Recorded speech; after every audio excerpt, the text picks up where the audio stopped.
Hey guys, Ken Maxfield, the Hide Guy, and this is our week-ending recap for the week of May the 24th. This is a day late because of the Memorial Day holiday, so I apologize for that, but took advantage of the long weekend, so here we go. The week started out to the expectations of the trade. Offerless, despite several weeks, in fact, that's 4 weeks in a row of decent sales. We're still very populated.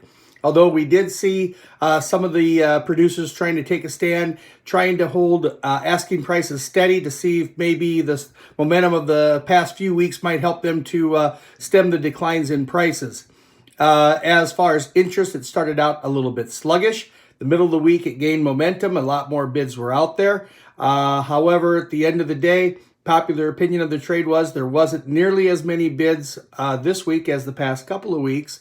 As far as trading levels, as said, producers made their best effort to hold it steady. They realized they were fighting a losing battle. There's still quite a bit of overhang of unsold hides. And they did trade the market lower, roughly about $1 to as much as $2 in some selections. The good news, though, if you're trying to find, a glass half full, so to speak, is that the amount of the decline this week on prices was one of the smallest we've seen in the last several weeks. So maybe something to build on there.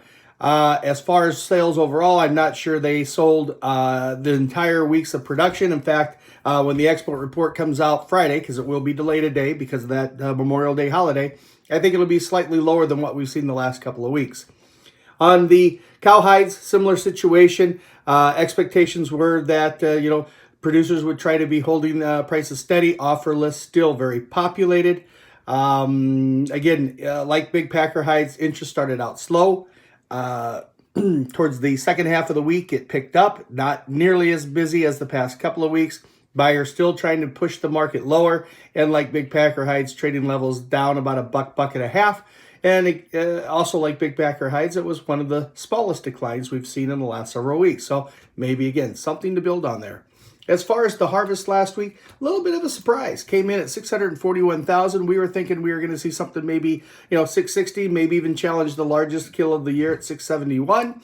But 641, that compares to 660 last week and 651 a year ago. So we're still 1.1% higher than a year ago. I still think once everything's all said and done, come the 31st of December, we're going to be somewhere about 1.8% up over last year. The USDA export report, as stated here just a couple minutes ago, came in at decent numbers. Whole cattle hide sales 480,000. Shipments of wet salted hides 550. Sales of wet blue at 139. And the exports of wet blue at 125. So shipments way better than the week before. Actually, shipments were probably the largest of the quarter, second largest of the year. So that's all good there.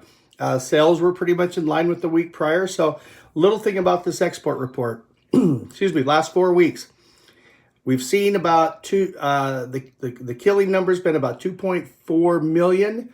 We've seen about 2.3 sold, but then you add in the domestic soak, that's about 2.4. Shipments almost 2.4. So we've been paddling. We've been keeping our heads above water. That's not a bad thing. You can put a dog in a swimming pool. It can paddle. The problem is you put a dog in the ocean, it's a long ways to shore, and that's the analogy of the sales, because the first 4 months of the year, we have had just crappy sales. So there's such an overhang of hides that even though we've had 4 good weeks of sales, these guys are still taking less money. That just goes to show you there's still hides for sale. Quick trip around the world. Over in Europe, they were trying to do the same thing as the U.S. guys. They were trying to hold prices steady.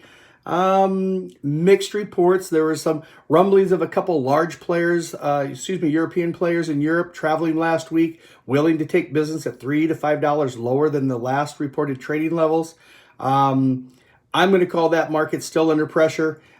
Even though some of our prices didn't reflect any changes, we just can't change the price just because we feel like it. We have to get reports from some of you out there. So, although, as I said, maybe some steady levels with last week on paper, but in reality, they are trending lower.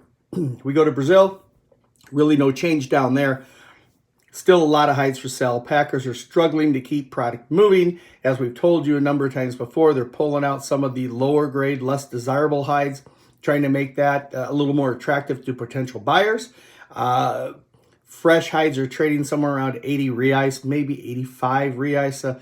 They're doing whatever they can just to keep the hides moving. And the wet blue, similar situation, lots of unsold material, especially 2s, 3s, and 4s, which let me state that, 3s, 4s, and 5s. A lot of people saying that the tanners don't even want to blue those selections anymore because they can't make any money. They're actually going to lose money by putting the chemicals into the hide. So trading levels on TR1s, yeah, some of the best ones, there are some people in Italy that might pay 50 cents, but end of the day, you're buying a straight run, you're rocking and rolling. You're trading at about 45 cents. So over in Australia, no different. Harvest levels are steady. Prices are under pressure, and we will, continue to see that market drift a little bit lower. So as to what we expect for this coming week, yeah, we do have a shorter harvest this week. That's good for the producers because it's just not as many hides have been coming at them. We're still going to see a number somewhere around like probably 525, 540, somewhere in there. Still a lot of hides unsold. I don't want to be raining on anybody's parade, but I still think that we are facing a lot of pressure. Something to keep in mind, though, before I part here. With the way hide prices are falling, leather prices have gone down, the brands, I'm going to assume, are making some nice margins on their leather articles. That might just be the key to encourage them to add some more articles in for the second half of this year. That gives me hope that if we can survive this summer, we could maybe see some better demand, finally find a bottom of this market. Not pontificating we're going back up to $60, $70 steers, but let's start with just holding the market steady, let everybody catch their breath, then we'll see where we go from there. That's it for this week. Ken Maxfield, the Hide Guy. Check out my website, www.themaxfieldreport.com. I offer free 14-day trials on my website. Until next week, thanks, guys.